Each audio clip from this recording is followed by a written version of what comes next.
This video is a summary of the book Scaling Up by Verne Harnish.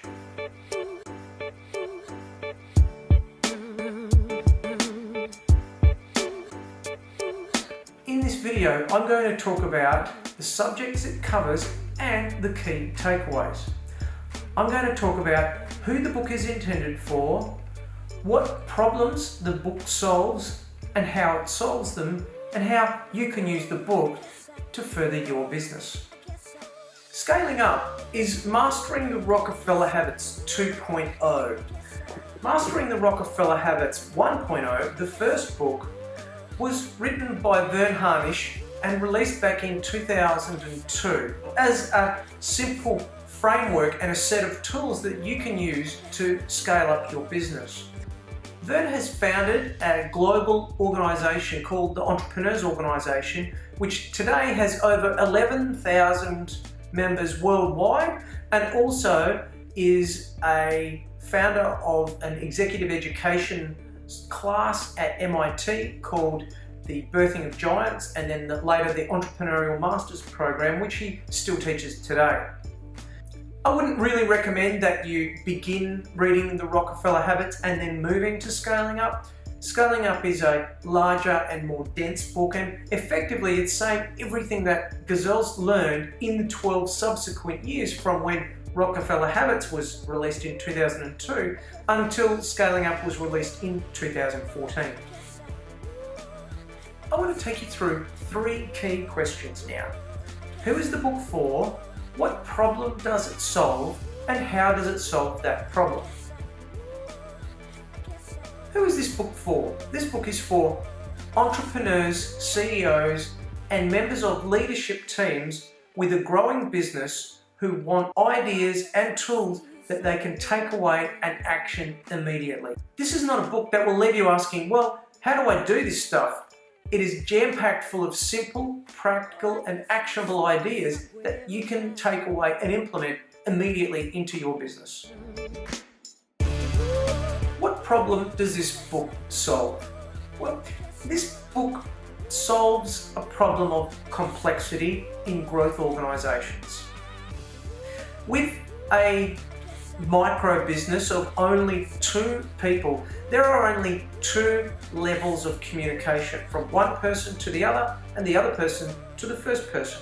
There are only 2 channels of communication. As you employ a third person, the degrees of complexity increase from 2 to 6.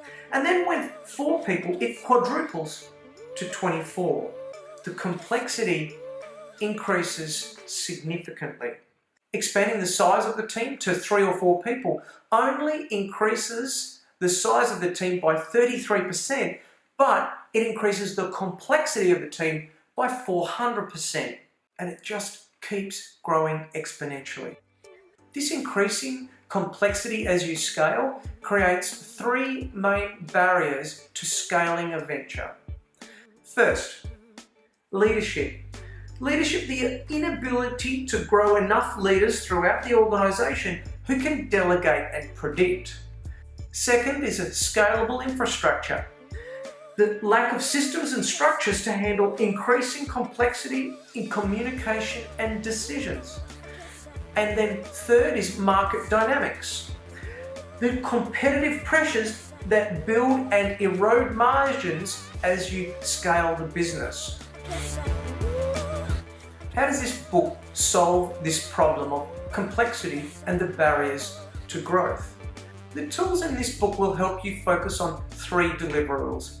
Firstly, it reduces the time taken by the leaders in the business to manage the business by up to 80%. Second, it focuses the team, because they have that freed up time, to then generate more market-facing activities. And then third, it focuses the entire team on one single page to drive better execution and results.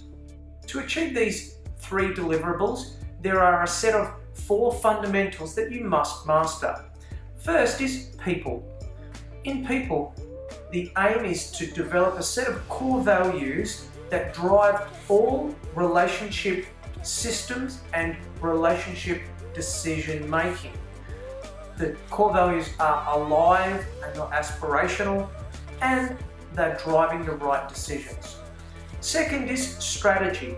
So developing an effective strategy that really matters to customers and differentiates you from the competition. Third is execution.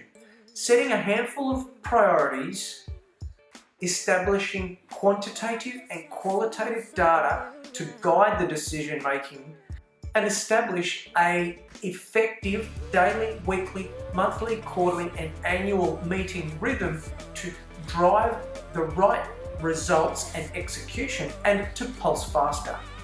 And the fourth is cash. That is paying as much attention to how every decision impacts cash flow as you would how a decision would impact revenue or profitability. By focusing on these four fundamentals, you're able to overcome these barriers to growth. This then sets the scene for the remainder of the book, broken into these four chapters of people, strategy, execution, and cash.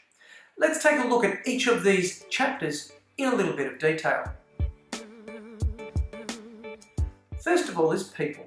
The key question for the people side of the book is, are all stakeholders, employees, customers, shareholders, happy and engaged in the business, and would you rehire all of them?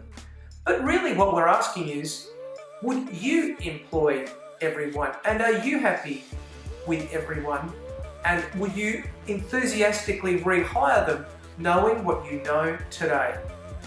The first people chapter, the leaders, details 3 key tools to use to help you to uncover your personal relationship goals, to uncover the key accountabilities and responsibilities within functions inside the organisation, and identify what are the key handful of processes that require responsibility and accountability inside the organisation. The second chapter, the team, outlines the key systems and processes using the top grading methodology that you need to identify who are the A players inside your business and the A players to recruit to help you to scale your business. The third people chapter, the managers, outlines the 5 key management practices that will help you to keep your people happy, engaged and productive, and it outlines the idea that you need to continually educate your team so that the business doesn't outscale them and they get left behind. Now we move to the strategy section. And the key question at the beginning of the strategy section is, can you state your firm's strategy simply, and is it driving growth in both revenue and gross margin? You know you have your strategy right when it is delivering sustainable growth in revenues and gross margins. That's when people are organically coming to your business because you're better meeting that customer's need. The first chapter in the strategy section is the core. And in the core, there are key tools outlined in how to discover your core values, your core purpose, and your core competencies, along with examples of other companies, and how to embed these core elements into your HR systems, and why it's so important to prevent cultural drift as you grow and the company scales. The second part of the strategy section is the 7 strata of strategy. And the 7 strata is a simple 7-part tool that will help you to build a strategy to dominate your industry. Also, this section helps to begin the preparation thinking to build your 1-page strategic plan in the next chapter. The third part of the strategy section covers off, first of all, the strengths, weaknesses and trends tool. And this tool helps people to understand the capabilities within their organisation in the midst of trends that are happening in the marketplace. that sets one up along with the previous 7 strata tool to work on the one-page strategic plan. And various examples are provided for each of the sections to help you to build a one-page strategic plan that will not only set the core, the strategic thinking, but also the execution planning components for your business. And then finally, there's a vision summary tool that you can use to distribute the most important parts of the strategy to all persons in the business to communicate your strategy really effectively to them and what matters to them in terms of priorities. Next is the execution section. In the execution section, the key question is, are all processes running without drama and driving industry-leading profitability? The 3 chapters of execution are structured around the Rockefeller Habits checklist, which I've previously built a detailed video explaining, which you can see in the links below. The thing about poor execution is poor execution will prevent net profit from falling to the bottom line because all of that extra money is lost in the bad execution of all kind of sloppiness throughout the systems in the business. A lean business will create a greater profit in that sense. In the execution section, the first part is about the priority, and that is ensuring that you have a healthy team that can engage in constructive debate and get to the point where they have identified key priorities in the business that everyone can get behind in a healthy manner. The second part of the execution section is the data, and in this, Verne talks about Rockefeller Habit 5, 6, 9 and 10 and why it's so important to gather quantitative and qualitative data around customers and employees to enable the leaders and the business decision makers to make the right decisions. The third chapter, the meeting rhythm, highlights Rockefeller Habit 3 and discusses the importance of having a daily, weekly, monthly, quarterly and annual meeting rhythm to address the communication challenges that occur whenever people come together. Finally, there's the cash section. And the key question in the cash section is, do you have consistent sources of cash, ideally generated internally to fuel the growth of your business? The intent is to innovate ways to drive profit and cash flow so that you don't have to look to banks or sharks to fund your growth. I think that this is a real differentiator in the Scaling Up book, in that Scaling Up is saying don't look to investors or sharks or banks.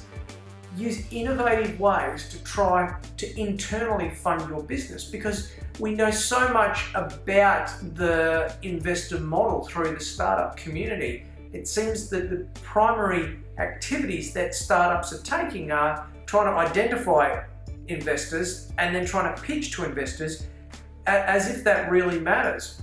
What really matters is having a business model that will generate cash internally so that you don't even need to talk to those people. I think that's the principle here, is that that's when you're winning. The first chapter of the cash section is the cash, and in that the aim is to reduce your cash conversion cycle, the number of days it takes from when you first meet a client to when you collect their cash.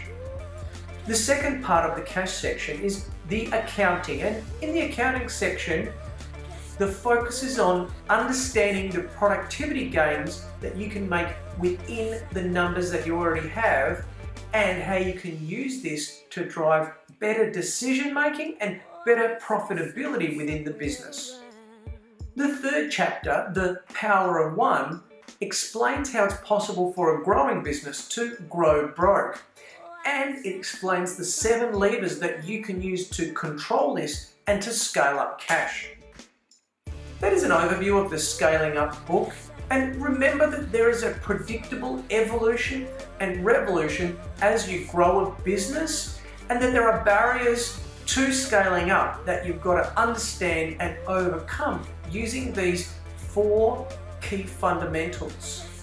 And Verne has really tried to bring together the best tools of people strategy, execution and cash, using a range of thought leaders into one single place to overcome those barriers, being leadership, market dynamics and scalable infrastructure around people, strategy, execution and cash, to make sure that you can undertake that evolution and revolution with the minimal risk and the best chance of pushing through each of those valleys of death as you grow. If this video has sparked your interest, I encourage you to buy the book, take a look, go into a deep dive. Also, you can subscribe to this channel where I post examples and how-tos and case studies around scaling up and growth tools all the time. And finally, you may be interested to check out my online entrepreneur school, which has a specific course on scaling up and how to implement these scaling up tools into your business. My name is Brad Giles. Thanks for watching.